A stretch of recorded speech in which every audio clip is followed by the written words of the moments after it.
describe your assailant? Think, man. A thing of little consequence to you may mean a great deal to me.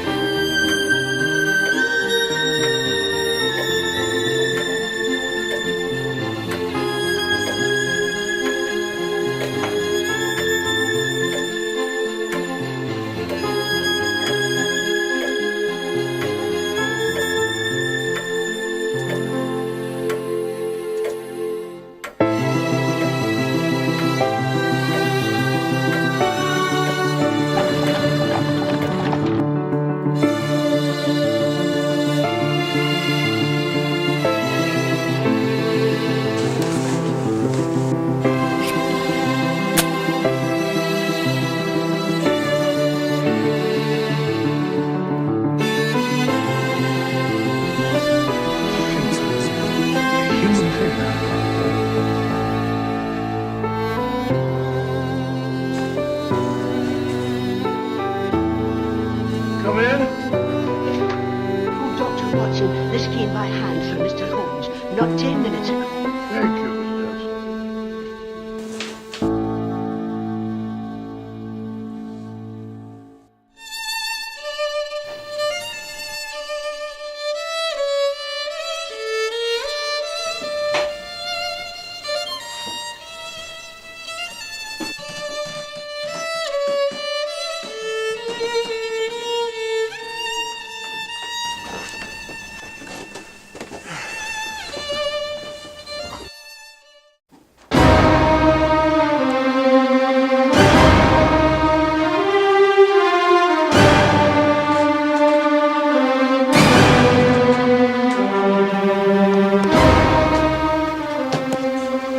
I mentioned, my dear Watson, this man has been dead for at least 2 hours.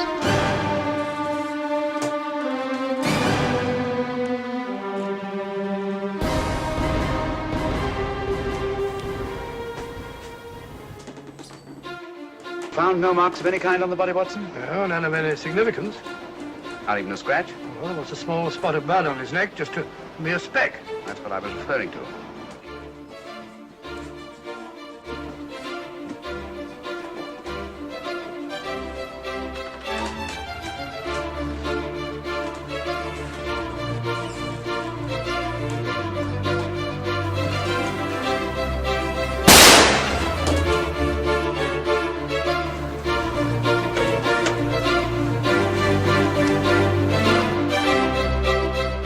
Professor Moriarty. Not that I wish to appear inquisitive, but to what am I indebted for the pleasure of this visit?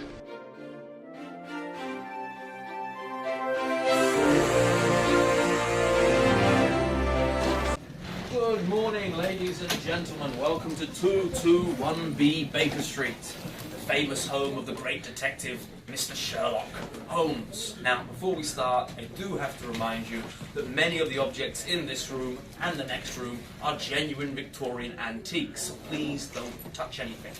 With that out of the way, let me take you back in time, all the way to the era of Sherlock Holmes himself. I want you to imagine yourselves coming up those stairs there, only to find the man seated here, in this, Sherlock's favourite chair. Why was it Sherlock's favourite chair? Well, I'll tell you. Because if he was sitting in this chair, you'd have to sit here, in this chair, meaning this large window with all of that natural light coming through would illuminate your face, allowing him to analyse your expressions and your intentions. But if he wasn't analysing people's facial expressions, he was analysing one substance or chemical or another here, at his world-famous chemistry set. It was at this very set that he pioneered a number of modern scientific practices, often using them to solve cases before the Metropolitan Police even had that technology. Now, I don't want you to think that Sherlock was just a man of science, though. Oh no. He was also a creative musical soul, as evidenced by the violin, lovingly kept here. The violin was often Sherlock's go-to whenever he found a case particularly difficult, or if he found his life particularly boring when no cases were available. It was one of the few things that seemed to soothe his troubled soul.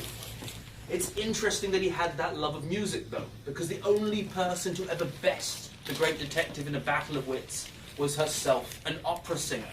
Does anyone know who I'm referring to? Here she is, Miss Irene Adler from A Scandal in Bohemia, yes. But just as we have a spot for Sherlock's greatest rival, we have a place over here for Sherlock's greatest and closest friend. This, ladies and gentlemen, is the desk of Dr. Watson. Here we have Dr. John Watson's medical bag, the one he used all of his life. And on the table there, very touching indeed, a newspaper, The Times, dated from the day that Sherlock and Watson first moved in together. Now, on top of that, we have a number of items from Dr. Watson's career in the British Army. The Africanized lion from his time in Africa. The 2 Indian elephants from his time in India. And this nasty device is something that was used in Victorian times to cure toothache. A small electrical shock would be sent into the gum, removing the pain. Unfortunately, it was removed from use when people discovered that it actually killed off the nerve endings inside the gum. Ladies and gentlemen, if you would like to join me here in this room, we'll continue our exploration of Sherlock's life and work. Please come over.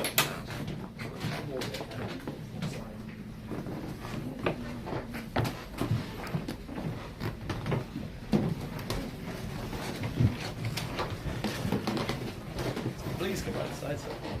Anywhere you like. Come all the way in. Let's make space, make sure there's space for everyone. Fantastic. Okay, everybody. When you come into this room, you can't help but notice all of these pictures along the wall here. And it would be easy to think that these people must be Sherlock's friends or family. After all, this is his bedroom. But although he called them my dear old friends, they were not his friends, nor were they people you'd ever want to be friends with. These portraits are of the worst serial killers and murderers of the Victorian era. Here we have Lizzie Borden, the alleged axe murderer from Massachusetts, the infamous Dr. Crippen. And can anyone tell me who this man is? Dr. Thomas Neil Cream. Does anybody know? Moriarty? No.